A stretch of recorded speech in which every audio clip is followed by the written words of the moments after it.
ஆண்டவரும் அருமை இரட்சகருமா இருக்கிற இயேசு கிறிஸ்துவின் ஆச்சரியமான நாமத்தில் தினமும் கர்த்தருடைய சத்தத்தை கேட்டுக்கொண்டிருக்கிற என்னுடைய பிள்ளைகளை வாழ்த்துகிறேன், ஆசீர்வதிக்கிறேன். நீங்கள் ஆசீர்வதிக்கப்பட்டவர்கள். இந்த நாளிலும் கூட கர்த்தர் உங்களை பார்த்து சொல்கிற ஒரு வார்த்தை, இன்று நீ படுகிற பாடுகள் சாட்சியாக மாறுன்னு ஆண்டவர் சொல்லுகிறார்.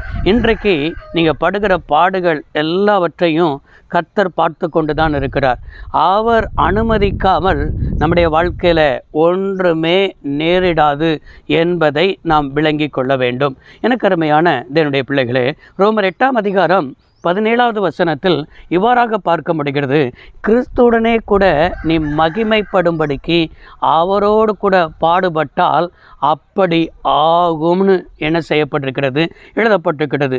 இனி வரும் பாடுகளுக்காக அப்படியல்ல, இனி வரும் மகிமைகளுக்காகவே ஆண்டவர் நமக்கு வைத்திருக்கிற அந்த மகிமையை பாருங்க, ஆண்டவர் வைத்திருக்கிற உயர்வை பாருங்க.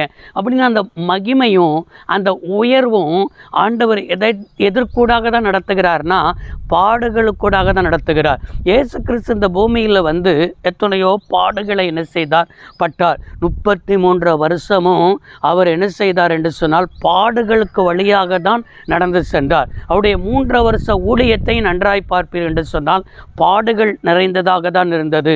கல்வாரி சிலுவையில் அவர் பாடுபடாமல் இருந்திருப்பார் என்றால் இன்றைக்கு சிங்காசனத்தில் அவர் என்ன செய்ய மாட்டார், உயர்ந்த ஸ்தானத்தில் இல்லையென்றால் உயர்த்தப்பட முடியாது என்பதை நாம் விளங்கி கொள்ள வேண்டும். அப்படி என்றால் எனக்கு அருமையான தேவனுடைய பிள்ளைகளே, இயேசு கிறிஸ்துடைய அடிச்சுவடுகளை பின்பற்றுகிற நம்முடைய வாழ்க்கையிலும் கூட சில பாடுகள் வருகிறதா, அது உடைய குடும்பத்தில் கூட இருக்கலாம், இல்லை என்றால் நீங்கள் வேலை ஸ்தலத்தில் கூட இருக்கலாம், இல்லைன்னா தனிப்பட்ட வாழ்க்கையில் கூட இருக்கலாம், நீங்கள் குடியிருப்பின் எல்லைகள் கூட இருக்கலாம், இல்லைன்னா உங்கள் பிள்ளைகள் நிமித்தம் கூட இருக்கலாம்.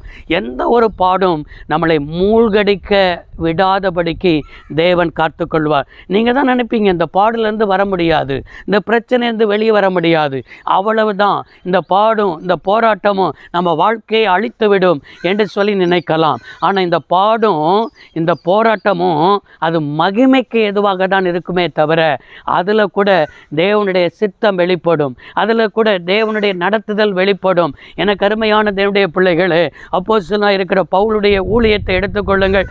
அவன் ஊழிய பாதையில் அவனை குறித்து இவன் என் நிமித்தம் எவ்வளவாய் பாடுபட வேண்டும் என்பதை நான் அவனுக்கு காண்பிப்பேன் என்று சொல்லிதான் கர்த்தர் அவனை அழைத்தார். பாடுகள் நிறைந்த ஊழியமாக தான் இருந்தது.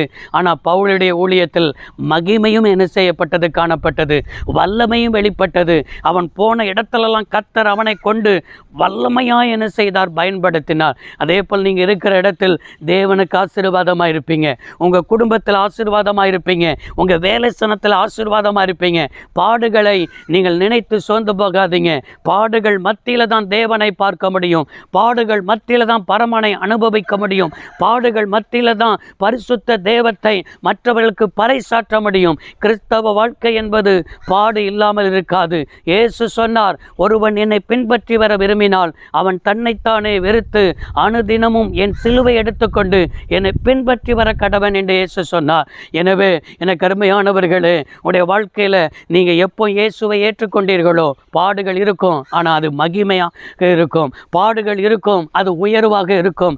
இக்காலத்தின் பாடுகளெல்லாம் வரப்போகிற மகிமைக்கு உங்களை வழிநடத்தி கொண்டிருக்கிறது என்பதை நினைத்து சோத்திரமடுங்கள். ஆண்டவர் இந்த பாடல் மத்தியிலும் இந்த பாடுகள் உங்களுடைய வாழ்க்கையில் எல்லாமே உங்களை அழிப்பதற்கல்ல, அது உங்களுக்கு சாட்சியாய் மாறும். நீங்கள் அநேகருக்கு சாட்சியாய் இருப்பீர்கள். பிதாவாகிய தேவன் தம்முடைய சொந்த குமாரன் இந்த உலகத்தில் அனுப்பி அவர் நமக்கு சாட்சியாக இருக்கிறது போல நீங்களும் அவருக்கு சாட்சியாக இருக்க, தேசத்துக்கு சாட்சியாக இருக்க, சபைக்கு சாட்சியாக இருக்க இந்த பாடு இருக்கும். ஜெபம் பண்ணுவோம்.